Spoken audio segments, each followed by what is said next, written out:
Why Watch That is a podcast featuring the critic and referee who go head-to-head on a quest to discover the best movies and TV shows Hollywood has to offer. Expect the unexpected from the critic. Well, nothing gets past the ref. We do all the work, so you don't have to. Welcome to Why Watch That.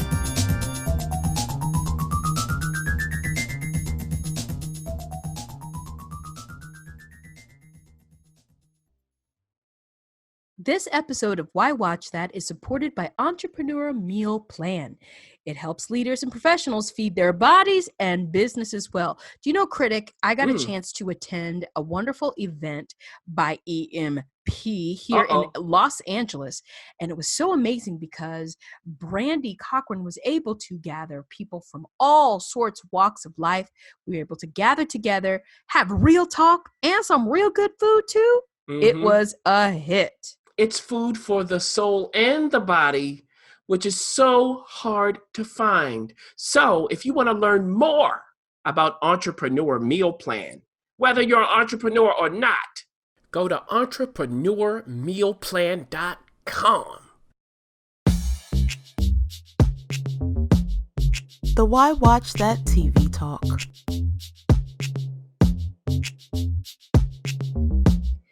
I think it's time for some television.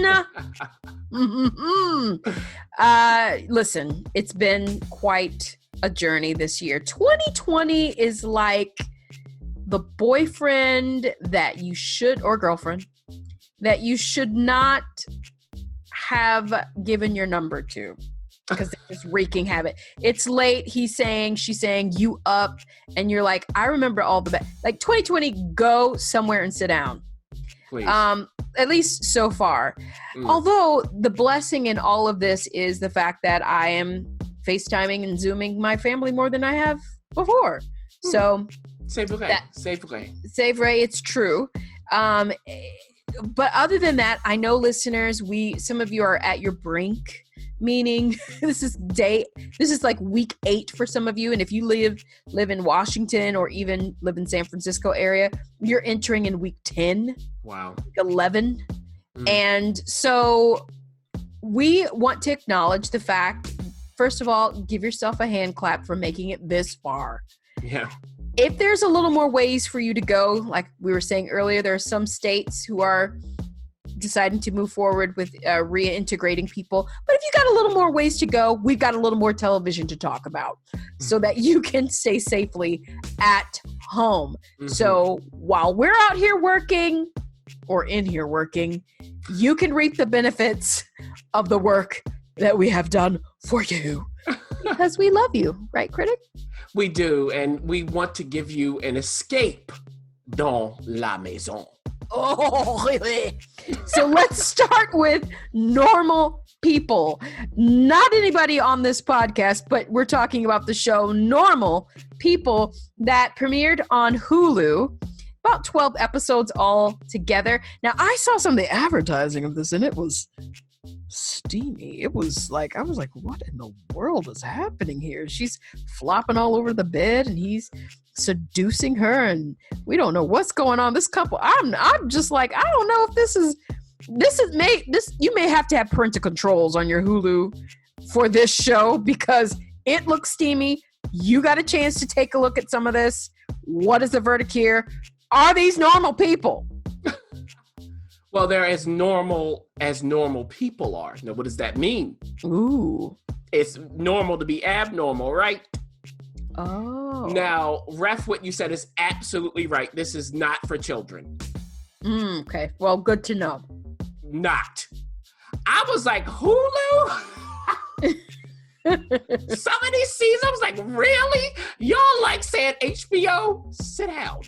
Really? Oh, shoot. but is it worth that? How is it handled, right? I'll get to that, but first, this is focused on 2 teens in high school. So they're in their final year when the series starts. And by the way, it's 12 half-hour or so episodes. There we go again. It's happening. A lot of they're listening to you. Thank you. And it is set in Ireland. So they're there, and both of them are so smart. So smart. But the guy, he's popular. He's introverted, but popular. He doesn't like to rock the boat. He doesn't say much. People like him. He's an athlete, things like that. Very smart. The girl, very smart, but not so likable. She's quiet, but she will let you know what you are and what you ain't if you want to come for her. Okay. So just let her be, including teachers. Ooh. But she's smart. Okay. She might be smarter than some of her teachers. So the guy, and his name is Connell, and the girl, her name is Marianne. How do they interact? Do they interact at all? Well, Connell's mother works for Marianne's family, and she does some housekeeping for them. So Connell every now and then will go to Marianne's house to wait for his mother to finish, and they have these stilted conversations. But they're not friends. So over the course of this series, we see how they become closer. Now, are they friends? Are they lovers? Are they enemies? Are they something else? That's the question across time, because in this first season, they grow up. They go from being, seniors in high school to beyond college, or just the end of it. So you watch over years in 12 episodes what happens to the ins and outs of this relationship. Are they meant to be or not, right? I mean, that's really the question. And the thing is, what are their families' lives doing as well? Mm-hmm. So I mentioned Connell, his mother. Where's his father? Marianne has a family. Where's her father? The mother's there. Her older brother is there. Ugh. And this ain't the older brother you want. I'll tell you that. Oh. Yeah. Okay. No. So, and the other thing is they're friends. What's going on with them? How do they interact with them? How do the friendships change over time? Because they don't stay with their friends in high school when they go to college. Remember, they're very smart. They go to a particular college that only they could go to. And what's the change there? So you really, again, see over time how this relationship develops. And it develops in a way that's very believable. I mean, I'll be honest, parts of Connell, that character, I saw myself in. I'm not him, but I saw myself in certain moments. Just the way, because I'm an introvert too. And when I was this age, I didn't say much to a lot of people. And I just saw how that was read. It was just so well done. And this is based on a novel of the same name by Sally Rooney, which people loved. And I have to say that this adaptation was wonderful. It was. Now, this is about teens, young adults. If you think of a lot of work that has come to us recently in this age range, frankly, Ref, I find a lot of it crass. Okay. That's the word. This is not. This is mature. You can tell they planned everything out. It is explicit at times, but they're very careful in how they do it. It serves a purpose. The writing is wonderful. And by that, I mean, it is not overwritten. They allow us to understand what's happening by watching. Mm-hmm. Also, Connell just doesn't say much in a lot of cases. He struggles with that. You just feel it. And you feel how Marianne, how is she going to relate with this person? I mean, she's disagreeable, but she knows how to communicate with words. He doesn't do that. What's that clash going to be like? Do they really like each other? What does that mean? I mean, all of this you get to explore. Also, I would say that the acting, Daisy Edgar-Jones as Marianne and Paul Mescal as Connell, sometimes I forgot they were acting. Oh, great. It was just beautiful to watch. So I would say, hey, if you're interested in this and you're not a kid, then certainly check it out. And I will also say this, after watching this and after seeing a lot of things, and we'll continue to talk about Hulu, Ref. Hulu to me right now is my favorite network/platform. Number one, by far. What they're more doing, than FX. Well, FX is now Hulu. Well, so, yeah, but point. FX was FX, you know. That's true, but this is what I mean. Now you have what Hulu is doing. Now you have the influx of what FX has, on their own network, and what they're doing for Hulu, along with everything else you get from Hulu, where you can have delayed viewing, watch other things. If I had to choose one platform, I would probably choose Hulu. I'm thinking about Netflix too, but Hulu to me is standing out. It's just the wealth of things you can get from a lot of different perspectives. It's just unmatched right now. They've taken over from HBO on that point, in my opinion. Well, it's interesting because with the merger, and of course, listeners, we're talking about Disney. That's right. Disney absorbing Fox's properties and Fox's networks, and specifically putting FX material on Hulu as original material. Like we talked about a couple weeks ago, Mrs. America being the first among. I think we're going to see more of this because there was a great struggle to maintain all of the work that FX did, the specific work that they were doing over there, to now come on over here to Hulu, which, hey, Normal People, it's out right now. You can check it out. We'll see. You said season 1. Mm-hmm. So we're anticipating more than one season? Oh, I hope so. Now, this is a partnership. This isn't an FX show, by the way, for everyone listening. But it is a partnership between Hulu and BBC 3. Right. So I just hope they get it together to do another season. I mean, this is a critic's favorite, and deservedly so. And I think that when people watch it, you'll know just the rhythms of it. It's really, a lot of it really is beautiful. But I will say, and then we can move on, a lot of it is heartbreaking. I mean, this is serious stuff. Some of it is rough. So it's not just the love, and it's not just between the two of them. They're not violent with each other, but there is some violence in the story. I'll put it. I think that's thank you for doing that, critic. During this particular time, we probably should give you as listeners a little bit of a heads up, especially if you're looking to escape into more of a fantasy, kind of a fluffier place to be rather than into the deeper, darker places. But you were talking about HBO, and HBO has a new show called Betty. It is inspired by Skate Kitchen, which was a film, I believe, that you saw or we're going to see at Sundance. I think you saw it. And that's the one that had it had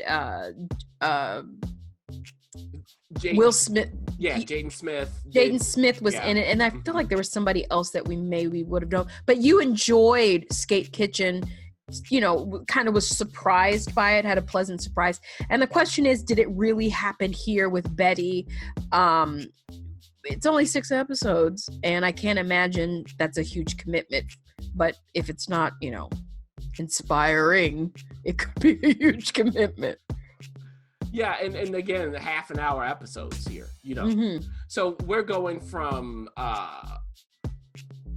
this movie, like you said, Skate Kitchen, into a TV show. It's called Betty, but it's the same characters and the same actors / skateboard wonder kids. Let's say it that way. So they're playing their same characters. It's not exactly the same as the movie, though. I'll put it that way.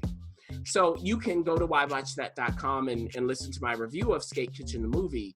But here in Betty, again, we do have the Skate Kitchen participants. So just so you know who they are, this is a group of female skateboarders. Now, why would you need this group? Well, because there's a lot of sexism in the skateboarding community. They are not looked upon and welcomed in a lot of corners here. And that's where the title comes from. Betty is a derogatory term that's used for female skateboarders. Oh, huh. Yeah. And the name Skate Kitchen comes back from them hearing while they're skateboarding to go back to the kitchen. Oh my gosh. Okay. Forgot about that.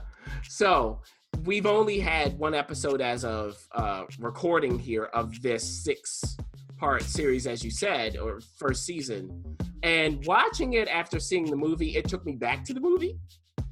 But it didn't do anything where I was like, oh, it's a revelation. Now, we'll see in the remaining 5 episodes. I'm sure they're going to take us deeper. But in this first episode, I would say it is really for people who haven't seen Skate Kitchen and want to see this show. So you get introduced to the aesthetic because Crystal Moselle directed Skate Kitchen, is back here creating the show. And it's just a nice fluid feel of New York City that you get from this that's echoed again. What we see is some of the Skate Kitchen members in the show start to meet each other. So what are those introductions like? And one of them, well, her book bag is stolen with some valuables in it. So they all decide to try to get this book bag back. Now, how do they do that? And in the end, is anyone thankful when that book bag is found?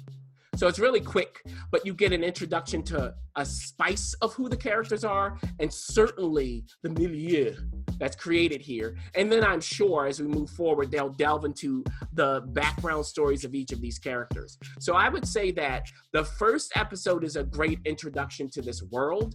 If you're interested, check it out on HBO and see. And then if you're really interested, I would watch Skate Kitchen, the movie, as well. Gotcha. Great. Excellent. Now, we're going to talk about something that you love. Critic loves. It is a season finale. But guess what? It's coming back for next season 4. Yes, we're talking about Young Sheldon on CBS. I tell you, every single season, the critic keeps saying, have you watched it? Did you watch it? I told you so. And, you know, these kids are growing up. You know, this is, again, we're in the 3rd season of Young Sheldon. And, you know,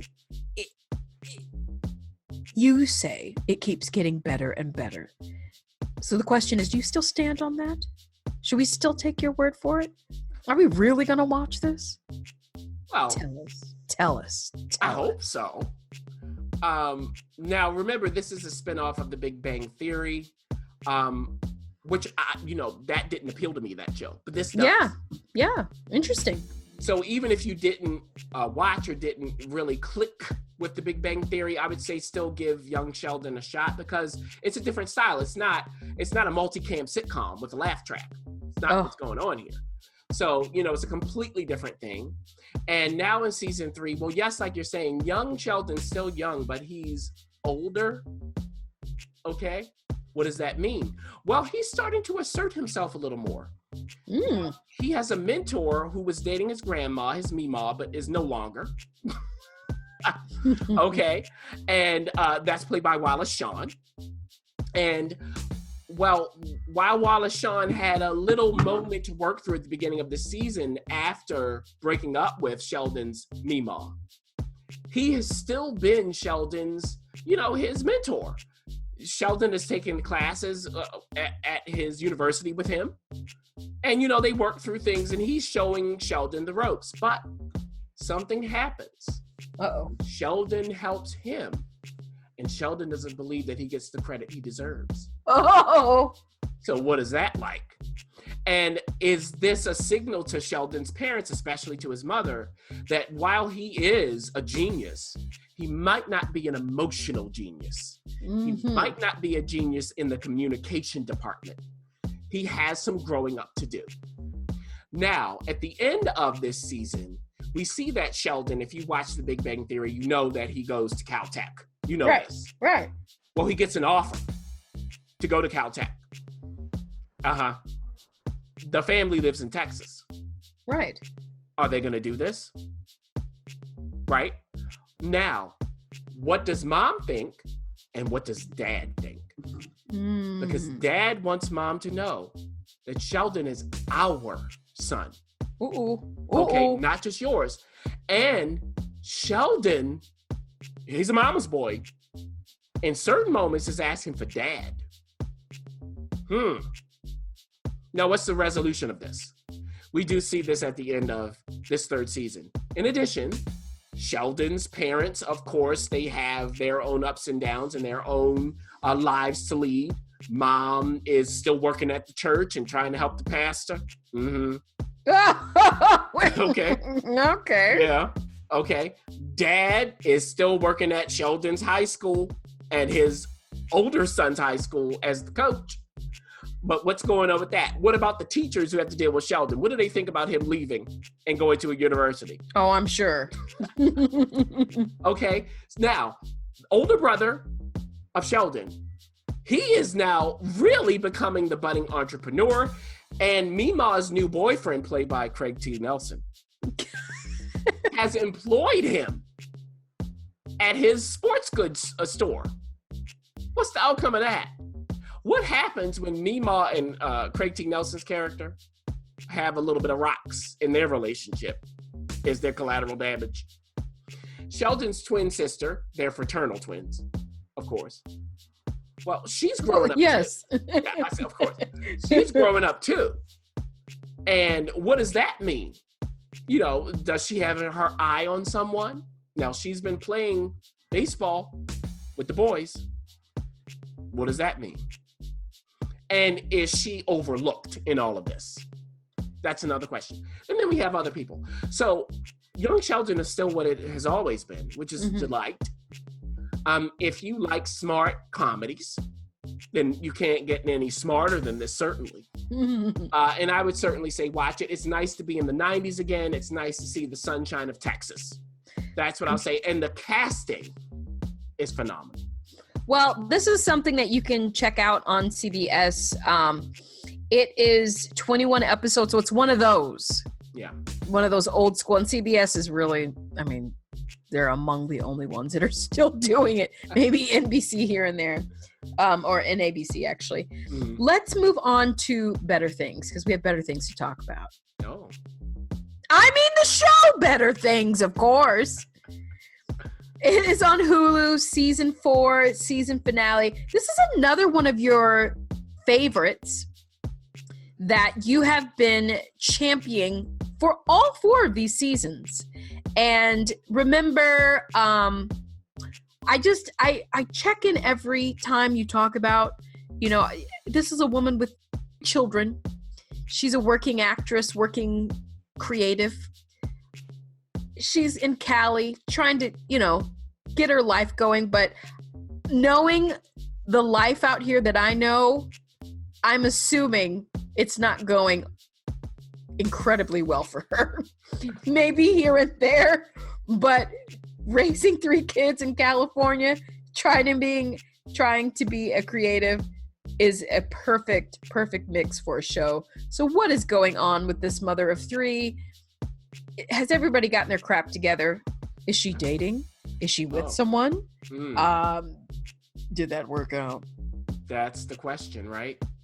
Now, let's keep in mind that with everything that the ref said, which is absolutely spot on, the name of the show is Better Things. So what does that mean? And we're starting to see in season 4 what that means for Sam, which is the lead character played by creator, writer, director Pamela Adlon, based on her life. Yes. So in this season, ref, she really has to come to grips with her anger and justified anger at her ex-husband. Yes.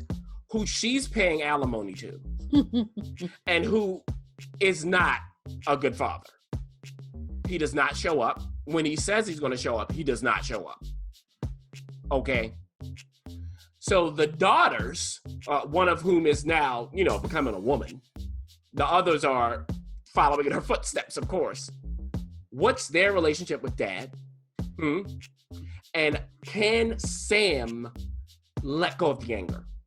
Her friends want her to. Okay. They even have this ceremony where they write things down and they burn it. She can't even do that right. Okay. So they're like, look, we love you. We get it. You're right, but you're wrong for your life. You're wrong for your life. And in this season, instead of her having to deal with men and relationships with men, it's really about her letting go of that. About her being with herself and being content in that. Now, this also bleeds into her daughters. Can they grow up and be themselves and really be a unit as sisters as well? Now, her mother is always just a bright spot. this woman comes in and she will say what she's thinking. Doesn't matter what you're thinking about it. She couldn't care less. We see her relationship with her daughter-in-law. So this is Sam's brother's wife. Right. Oh boy. Okay. I mean, is the food right at this function? If not, watch out. She'll tell you. So we still see her, and she's having health problems. But is this going to hold this woman back? No. Now, of course, I mentioned Sam's friends. We see all of them. Now, all of them, there are some men who are her friends as well. One of her best friends, he is dealing with a breakup of a relationship she helped him with. And little Duke at the beginning of this season comes in and dispenses wisdom to both of them in their doldrums. Okay. And there's also one of her very best friends' ex-husband has become a friend of hers. How did that happen? Okay. So these are the questions that are really bubbling underneath the surface here. But again, the overall or overarching theme of this season is Sam is becoming more of herself alone. What is that? And will this help her as her kids begin to leave the nest more and more and assert themselves more and more? And will this help her to understand her mother as well? So that's the question. We'll see as we move forward in season 5. What's going to come of this? Hopefully that's what they're going to do. I hope. Yeah. Yeah, so that's what I'll say for season 4. I will say that it worked best for me when it wasn't on the nose of what they were thinking. A lot of this season was venting, now necessary venting, but it was a little much of it for me as a viewer, as a longtime viewer. I was like, okay, I get it. So hopefully they'll move forward in the next season, because this really was the season where, look, if you have an infection, you got to get it out of the body. Oh, interesting. Well, now another season finale, series finale, limited series finale. Yeah. It's still on. This is on Hulu. We're having a Hulu day today. And it's little fires everywhere. Oh boy. In your home. Okay, that's after the ellipsis. So the ref got a chance to watch all 8 episodes of this. Tell us, ref, is this like Big Little Lies part 2 or not? I think that was such a perfect thing to say, because my sister and I actually do kind of like what you and your brother do. And we watched the last 3 episodes together. And she was so like, oh, I want more, something like this. And I was like, have you checked out Big Little Lies? Who we all know, as well as that Reese Witherspoon produced as well and stars in. And so she checked it out and she was like, I love it. So it's definitely in the same vein. I think Sunshine, forget her company's name. Yes. I think it's definitely, she's got a brand, and it is women, focal point women, protagonists, and sometimes antagonist women. And there's a chop to it. There's a crunch. There's a bite to what she's doing. And the same thing with Morning Show. It's must-see TV with a little bit of refinement, if you will. So here we are with Little Fires Everywhere. That's based on the novel by Celeste Ng. And the New York Times best-selling novel. Oh. Remember, we talked a little bit about this town in Ohio called Shaker. Shaker has a past that is later revealed what that past is. And Celeste, the writer, grew up in Shaker and had this to say about it. It is not based on anything specific, but Shaker is a town where there was a lot of white folks living there, and they wanted to somehow make amends because there were also some African American and non-white people who were mistreated in a very severe way. Things got burnt up. People were, we'll just say you didn't want to live in Shaker. So what they did to remedy it was to pay. They wanted to integrate. They paid Black, Asian, Latina families to come live there. And so now, what does that mean? Well, we have our star, Elena Richardson, who we talked about earlier, was the to-do, she's the PTA mom who will, do this and that, her little part-time job as a journalist. She marched with Martin Luther King, and she'll tell you about it. She interviewed Janet Reno, and she'll tell you about it. Well, Celeste, along with her, how many kids? 4 kids. She got a lot of kids. 2 boys, 2 girls. And she is the perfect mother, whether you think so or not. She's the perfect one. She's married to Bill, who's played by Joshua Jackson. He's a lawyer. And picking up from where we talked about, we know that Mia Warren, comes into town, played by Kerry Washington, with her daughter, Pearl, played by Lexi Underwood. And they're mysterious because they are not Shaker-esque. And we know that Mia has a lot of secrets. And by the end, you find out all her dirty laundry. You find out who Pearl is, whose Pearl is, why Pearl is, and for real Pearl? And Pearl herself has to come through some of those realizations with her mother, who has been charting around the whole entire nation, just leaving, being secretive. Won't let her. We don't know who Mia's family is. Well, we find out who her family is and what her parents think about Pearl.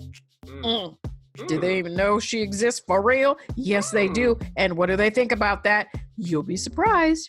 Ooh. Mia also has a brother who meant something very special in her life. You'll see how that plays out and why she has the car she does. And then why also she chooses to live her life a certain way. Why does she do that? You'll find out how the brother influenced her with that. But the big story is the house burns down. Yes, Elena's house burns. And as we found out in the first episode, this is an internal inside job. There were little points of fires everywhere. Who set it off? Why did that? And why did they do it with her inside? You find out who did it. It may be who you think it is or not. Now, we realize that Mia and her 4 children, there is Izzy, her youngest child, who is the rebel. She's not playing the rules. She has, in the 90s, remember this is the 90s, she is expressing herself privately, and some of those private expressions are coming to public. Does she like girls? Does she like heavy metal? Does she like, is she making statements about Shaker that shouldn't be made? She is everything that Shaker is not. And that comes to a head between her and Elena in the most dramatic way that you can ever imagine. You would never, ever want this to happen between a mother and a daughter. Oh. To the point where if there is a Christmas card going out, there may be somebody missing on that Christmas card. I'm just saying. And then to wrap things up, the other sideline is Bibi Chow, who Mia worked with at the Chinese fast food joint. Bibi, remember, she lost her child. Well, actually, she gave her away during this postpartum situation because she couldn't feed the child. She couldn't clothe the child. She couldn't properly take care of it. Now, remember, Bibi is from China. She is an undocumented immigrant. And remember, this is the 90s. So how many rights does she have? She finds out that her child has been almost adopted by Linda McCullough. And what is Bibi going to do about it? Bibi said, I'm going to hire a lawyer with the help of Mia. How does Mia help her? You will never guess. How did Mia come up with the money? You will never guess. And they go to court. What happens as a result of that? Fires. Because very much, Bill, Elena's husband, is the lawyer on the other side. How does that complicate his marriage between him and Elena? You will never guess the kind of dramatic situation that brings into that home, to the point where we end with this. You get to the last episode. We've had one child, Mia's oldest, doing things she shouldn't be doing on prom. But then there are repercussions of that. You'll have to find out what those repercussions of those things you ain't supposed to be doing on prom, or maybe you're supposed to be doing it. I don't know. I didn't. So you may have to figure that out. Then you have another one of her sons who has fallen. Both of them are really looking at Pearl like, girl, you are a juicy piece of steak. I would like to taste that. Who gets the taste of it? And I'm only saying that, you'll find out why. Who is dipping in the pearls? And as a result of dipping, how do those brothers feel about each other? And then last but not least, the troubled child, Izzy. There is something so crazy that transpires between her and Elena that literally my sister and I had to pause to make sure we heard and saw what we did. Wow. That is, it's something that never should be uttered between two human beings. Never. It should never be uttered between two human beings, especially a mother and a daughter. There are repercussions of that, so much so that you'll find out who burnt that house down with Elena inside, and what does Elena have to live with for the rest of her life because of her little fires. Because guess what? Those scenes between Kerry Washington and Reese Witherspoon, when Elena was coming for Kerry, there is seriously a forest fire of drama in this series. Now, is it the best? No, it isn't. But if you just want to be all up in somebody's business, I think Little Fires Everywhere is for you. If not, if you like Big Little Lies, you will appreciate Little Fires Everywhere. Now, I do want to move on to a series finale that you have stuck with for 8 years. Showtime is saying goodbye to one of its, probably, we can honestly say, it's probably the show that really put Showtime in the running match with HBO during the time when it did. People were chiming in and looking at all the crazy things Claire was going through with Homeland. Now, you said in the beginning you felt it was dated. You can feel the datedness of Homeland when it's come back, but you also said you didn't mind it. Do you still feel the same way? And did Mandy Patinkin change his walk? That's all we want to know. And we don't care about anything else. How did he end his walking? Mandy Patinkin is a treasure, and he will never let you down in any department, let alone walking.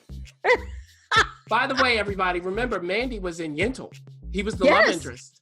Don't forget. Yes.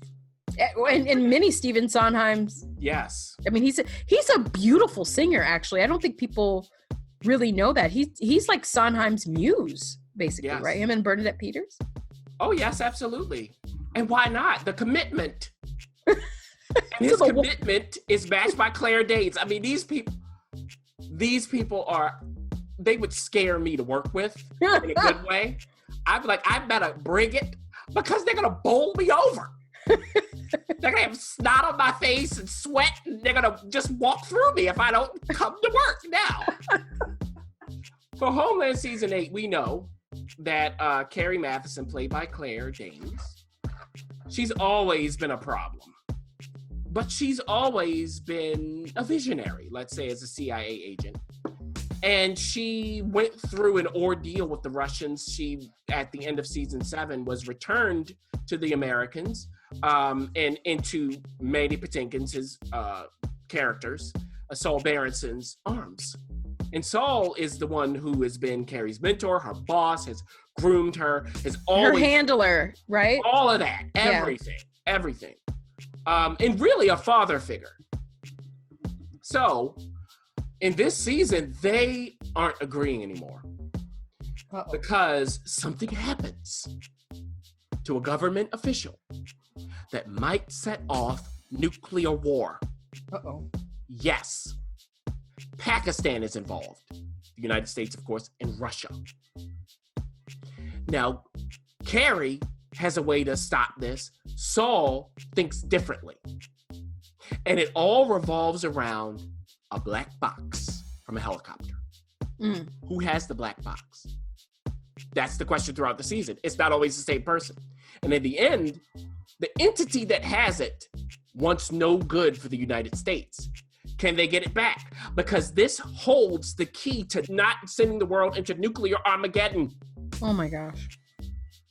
Now, in the end, the question is, this is Carrie and Saul. They always come back together, right? That's the question. How does Homeland end? Does it end where, okay, after what looks terrible actually is not the case? Or does it end with the terrible? I'll put it this way, because this is going to be a quick review. The ending for me, Ref, was pretty much perfect.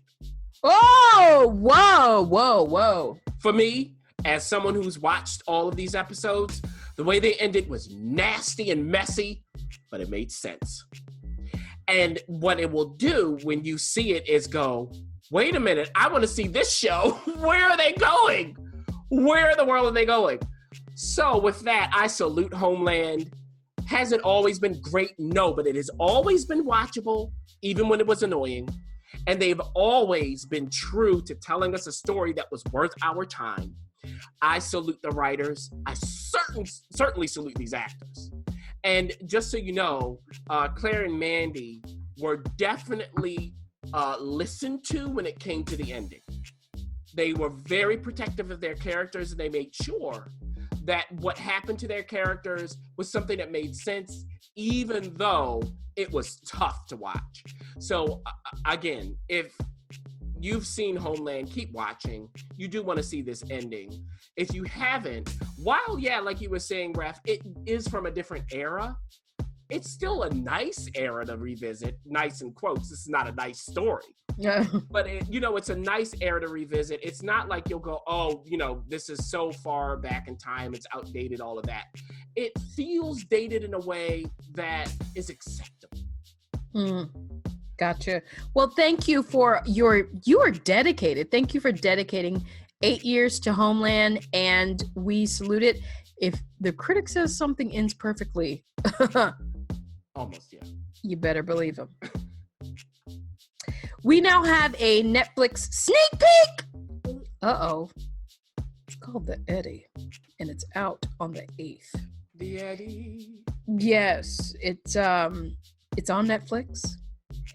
And the critic got a chance to check it out. Now we are in Paris. Ooh. And we've got Damien Chazelle directing stuff.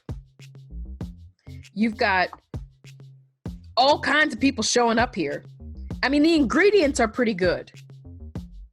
Whether it pans out or not, that is a very different question.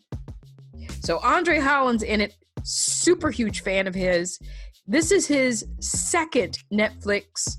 Like, he's really taking over Netflix and Hulu right now. Yeah. His second Netflix limited release kind of thing. He worked with Soderbergh, and then now he's here with Chazelle, among other people. Now, what is going on here? Because we got, is he really playing jazz and doing jazz stuff? If he's not, it looks like he is. Oh. Now look, yeah, it is a musical drama. Now, what does that mean? Well, the Eddy is a club. It's a jazz club in Paris that Andre Holland's character, Elliot, has opened with his great friend, Fareed. And the thing is, though, when you open any establishment, there are financial issues. Do you have money? Right. The jazz club, can they get people to come in? Now, Elliot was a star jazz musician. Superstar. Is this Carnegie present day? Hall. When is this? It's present day, yes. Okay, got it. Carnegie Hall level. Okay? Oh. You can't afford him on your album level. Dang. He gave it all up. He left New York City to go to Paris. Why? And in leaving New York City, he left his daughter, He left his wife. Oh my gosh. Gone. So it's been like 3 or 4 years that he's been gone when the Eddie starts. Now, his daughter, who's played by Amanda Stenberg, Oh, okay. So Amanda's here. She is shipped from New York City to Paris by her mama. You go over there to Paris and live with your father. Uh-oh. She's in high school. Okay? Why? Let me tell you something. She is more than a handful. Oh, Lord. Now, you know, when they first see each other, she first arrives at Paris, you know, Elliot's like, where's your instrument? This is his focus. Oh. I know you didn't, like, I know you had that clarinet with you. I know you didn't, you know, like, do a check with that. You don't do that with these instruments. You know, that's his focus. She really wants somebody to listen to her and understand her. She's at that age. Mm-hmm. There are reasons why they don't want to. I'll put it that way. Legitimate ones. Oh. Okay, so she can have half of a seat. Half. And you'll see why I said half and not a whole when you watch this. Now, we also have musicians in the Eddie. What are their stories? There's some who are established. There's some who want to start their musical careers. We also see their families. For instance, Fareed's wife and his children. He has 2 young children. What does his wife think about all of this? Is she into all that jazz stuff or not? Uh-oh. Okay. And the question of money. Because to supply this club, if you don't have money, who do you need to go to? And who's in charge of the money? And when do you have to pay up? And when you do, if you don't have the funds, what will be the fallout? Uh-oh. Violence ensues. I'll put it to you that way. It is not pretty. And what happens at the end of episode 1 sends us on a trajectory for the rest of this season. The cops are involved. Okay? So the question is, for Elliot, for Fareed, for everybody else, who knows about all the goings on at this club? Who's in the dark? Do you go to the cops? Do you go to the criminal element?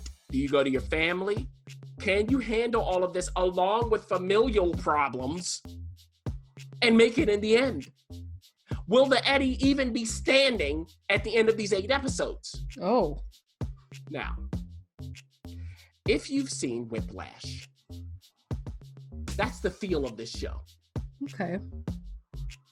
Now, you don't have J.K. Simmons, not that character. So if you subtract his character out of Whiplash, this is what you get. You get this music. Now, the music is composed by Glenn Ballard and Randy Kerber. Glenn Ballard, everybody did once. No, not once, sorry. He won a bunch of like Grammys and all other kinds of stuff. He worked with Alanis Morissette, you know, right. Yeah. Stuff like that. But this is jazz. And most of it, I really liked. Oh, okay. I was like, this is some good jazz music. Now, another thing in this story is a character, Maya, played by Joanna Kulig. Now, Joanna Kulig was the star of Cold War. Right? Yes, yeah. She can sing. She can sing. She's because at the Eddie, they have a house band that Elliot's managing, and she's the head singer. What else is her relationship with Elliot, though? Mm-hmm. Okay. So we see her story and that tug and pull. Sometimes a manless character stand with her instead of with her father. Like, you know, so this is a mess.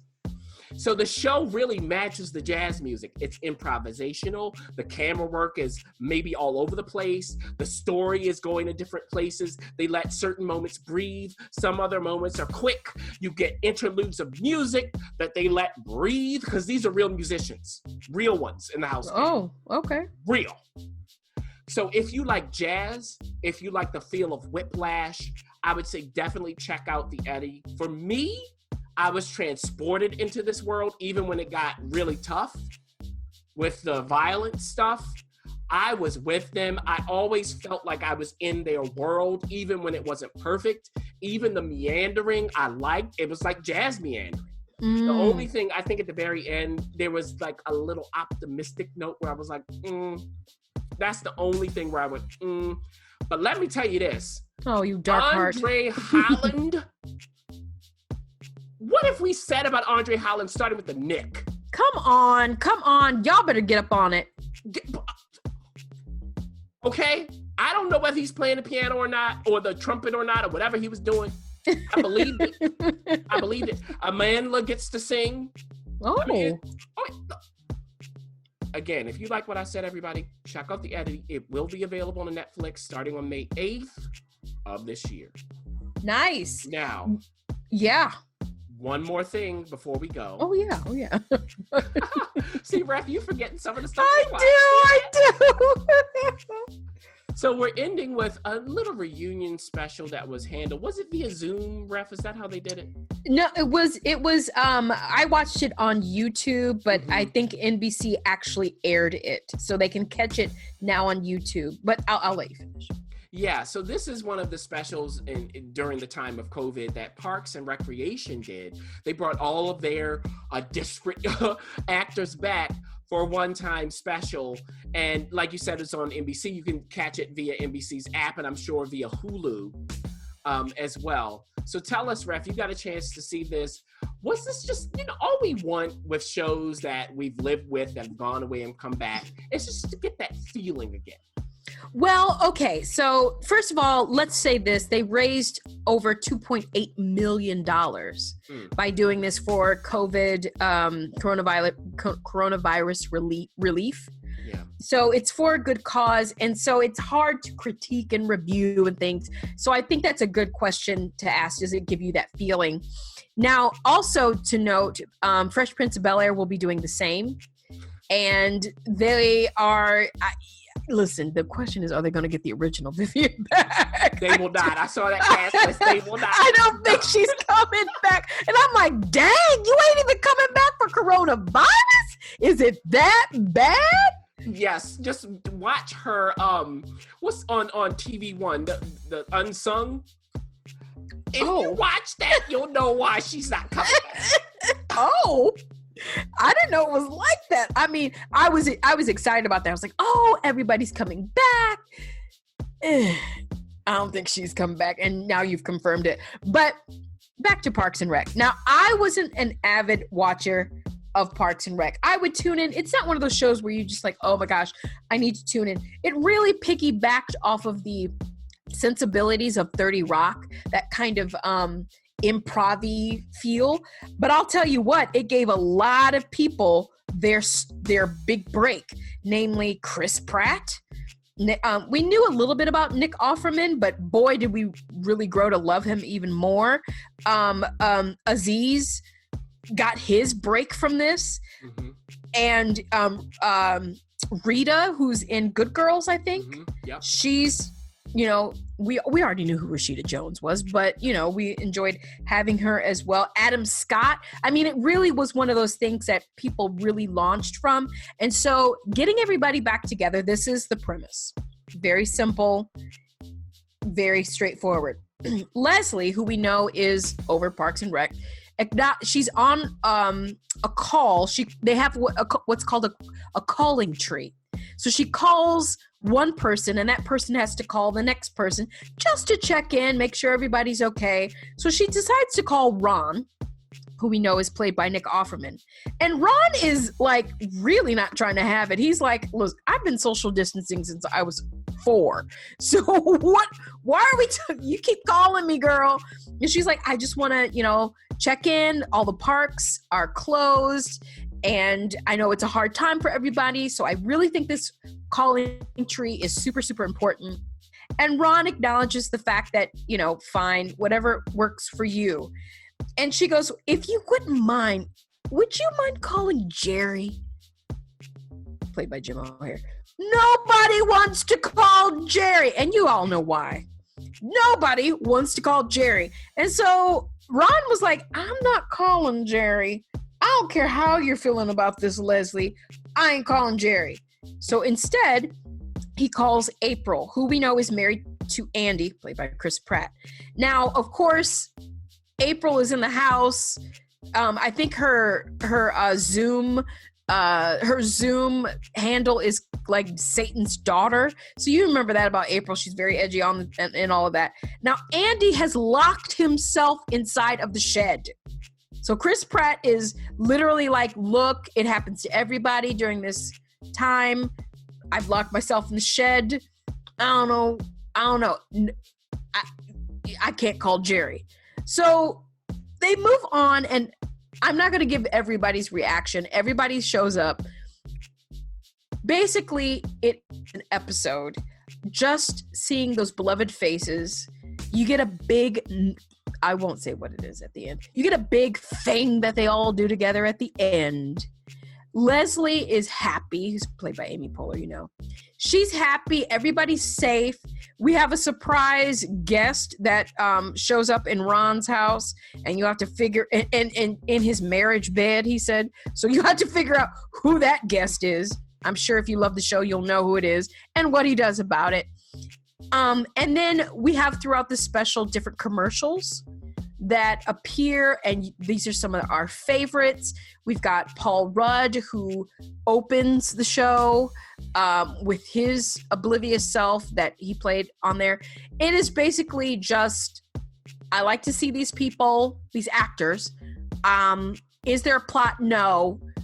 Is it great writing? Is it great delivery? Well, it's kind of hard, especially with comedy, to do it at this time because they're not doing probably legit Zoom calls. They're probably responding to lines being said to them, and they have to give it. So it was a little like, you know, weird, but who cares?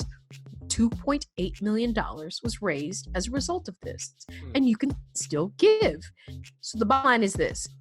If you just want to see everybody get back together, just get a, like, not a taste, but just a little, just dipping your one little tongue back in, like a little, you know, the little taste bud, one taste bud of your tongue, back into the world of Parks and Rec. I think this will be a wonderful, worthy cause to do that. So there you go. Wonderful. So we've given them, again, Ref, a smorgasbord of television. Yeah, we did. I mean, we ran the gamut here, and we'll continue to do so. And I'm sure that there's at least one thing here that everybody will help you to escape. And just know, if it sounds good to you, that's all that matters. Come on now.